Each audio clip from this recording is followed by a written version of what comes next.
It was 14:30 hours, 2:30 in the afternoon. For the Ukrainian drone operators, hidden in their concealed outpost, it was supposed to be a standard kill mission, a routine flight. But within minutes, the routine would be ripped apart, and everything they worked for would be on the verge of exploding. High above, their Shark D reconnaissance drone traced silent, perfect circles. Below, the target, a bombed-out bridge, a steel carcass over the river, forming the perfect, unavoidable choke point. On the far bank, a Russian convoy lumbered into view, dragging a lethal 152mm howitzer, an easy target. Except the hunter was now the prey. Every time that Shark D sent back its video feed, it was a broadcast beacon, a silent scream in the electromagnetic spectrum saying, "Here I am."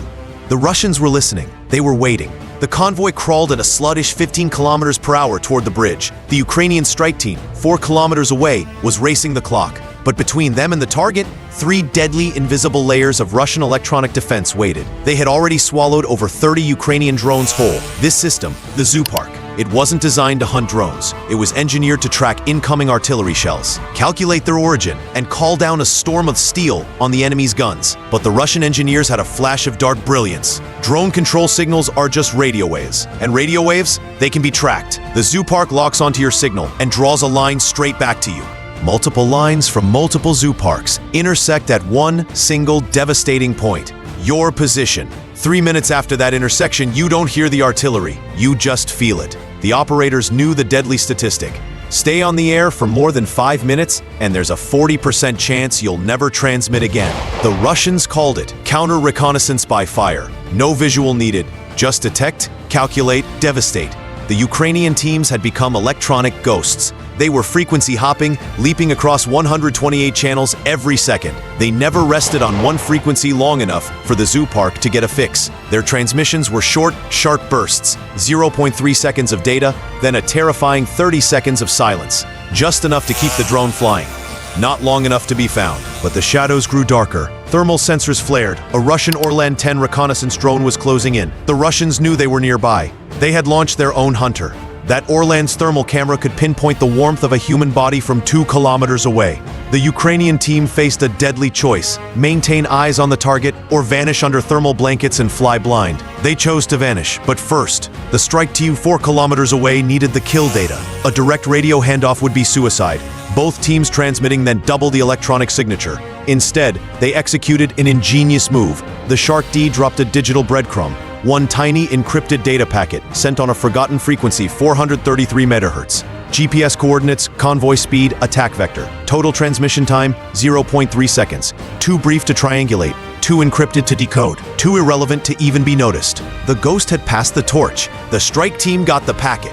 The Russian truck was halfway across the bridge, grinding over rubble. They had 10 minutes, maybe less. 3 invisible layers of defense still stood in their way. At 14:45, the FPV operator powered up his lethal little bird.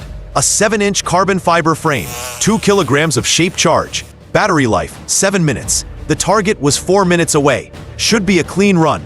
The enemy had a new motto: you don't need to shoot them down. You just need to sever the connection. No connection, no control. No control, the mission fails. The flight began beautifully. The drone skimmed along at 3 meters altitude, using every tree line and ruin for cover. The feed was perfect, 1080p, 60 frames per second. Then 2 kilometers out, the picture broke. Static lines slashed the screen. The frame rate plummeted, 60, 30, 15. The Russian Repellent 1 mobile jammer had woken up. It's a microwave oven with the door ripped off, cooking every drone frequency within 500 meters, if 400 watts of pure electromagnetic chaos. The operator was whispering into a hurricane. They frantically switched frequencies, dropping to the emergency 433 MHz band. A grainy, delayed picture flickered back. Video quality from a 2005 flip phone, 10 frames per second. But it was something. At 1.5 kilometers, even that backup frequency began to die. It wasn't one jammer. It was a layered fortress, portable jammers and trenches, vehicle-mounted systems, and somewhere, the heavy-hitting Pole 21 area denial system. It was an electronic black hole. The drone carried an AI module trained on 10,000 hours of combat footage. It could recognize a target, lock on, and guide itself to impact. But here's the catch. It needed a clear view for at least 2 seconds to lock on.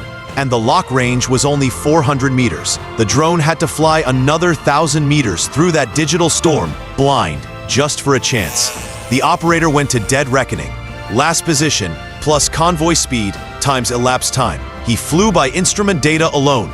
Then at 3.2 kilometers, a miracle. For one single frame, 1/60th of a second, the video flickered back. The bridge, 800 meters away. The truck, exactly where the math predicted. Then, static returned. But that one frame was all the confirmation he needed. Then, at 3 kilometers, the video suddenly came back, crystal clear for a few seconds. A gap in the jamming. And in those 2 seconds, he saw it. A Russian interceptor drone, 20 meters up, already in a dive. The Russian Falcon was stooping, coming down at a 45-degree angle. Physics was on the Russian side. Height equals energy. Energy equals options. And the interceptor had every option. Drone combat happens at impossible speed. Their combined closing velocity was 280 kilometers per hour. That's 78 meters every second. The collision was less than 4 seconds away. The Russian interceptor had no warhead. The Ukrainian was hauling 2 kilograms of high explosive. In a dogfight, that's a crippling weight. Every turn cost precious battery life. The Ukrainian FPV snapped hard left. The carbon fiber frame groaned under 5 Gs of force. The motors screamed. The interceptor overshot, a blur of empty air. It had to loop back. The fight became a brutal energy management exercise. Hard turns drained the battery at triple the normal rate. The voltage was collapsing. At this pace, the drone would fall dead before reaching the target. The Russian pilot climbed high, storing potential energy for another lethal dive. The Ukrainian drone was too heavy to match the climb, so the operator did the unthinkable. He cut the throttle completely. The FPV drone dropped like a stone, a 2-second freefall. The Russian interceptor committed to its dive, screaming through the empty spot where the target should have been. The operator powered back up surgically.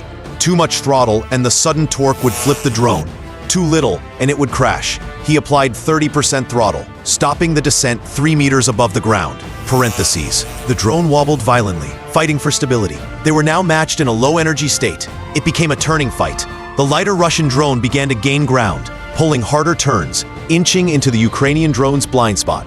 The Ukrainian operator had one move left, the vertical reversal. Full throttle, straight up. He traded all forward speed for altitude. The Russian followed. At the top of the climb, the Ukrainian cut the throttle and applied full yaw.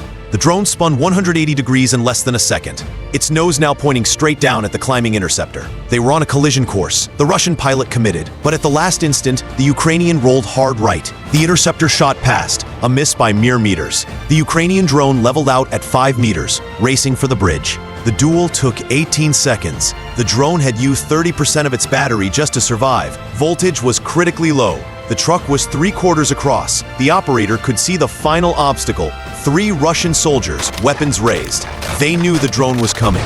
The oldest defense in warfare, humans with guns. The first rifleman reacted. His AK-74 spat out 650 rounds per minute. He fired short, precise bursts. 1 round connected. The bullet punched through the frame and severed the power leads to the rear left motor. The drone lurched violently. 3 motors instead of 4. It began to drift. At 35 meters, the first shotgunner was ready. A Saiga 12, loaded with buckshot. 65 lead pellets that would spread into a 15-meter-wide cloud. The shotgun boomed. 2 pellets found their mark. 1 destroyed the right front motor completely. Another tore through the battery casing. The voltage instantly collapsed. 14.5, 13.8, 13.2 volts in 2 seconds. The drone was on its last leg. 2 motors left. Speed plummeted. Altitude dropped. At 20 meters out, the second shotgunner fired. But physics saved the drone. The unexpected drop in altitude meant the buckshot pattern screamed harmlessly overhead. At 15 meters, the third soldier, guarding the truck cab, discovered his weapon couldn't depress far enough. The drone was flying at 1.5 meters altitude, below his minimum angle of fire. He stumbled on the bridge debris. At 10 meters, the AI made its final calculation. The target, the cab. Battery voltage, 12.8 volts below minimum threshold. Thrust, 40% and falling. At 5 meters, the magnetic proximity sensor armed itself. Impact, 1449 hours and 47 seconds. The drone hit at a sluggish 62 kilometers per hour. It was enough. The copper jet from the shaped charge punched straight into the ammunition storage. 8 152mm artillery shells detonated simultaneously. The bridge deck cracked and failed under the pressure. The truck, the artillery piece, everything tipped sideways and tumbled into the black water below. The Shark D reconnaissance drone, the ghost high above, captured the footage of smoke climbing 200 meters into the sky. The nearest alternate crossing was 15 kilometers away. This is the new reality of warfare. Every moment is watched, and somewhere there's always an operator with a 7-inch drone, waiting for their one perfect deadly moment. If you want more deep dive in military, don't forget, like, subscribe for more interesting video. Thanks for watching.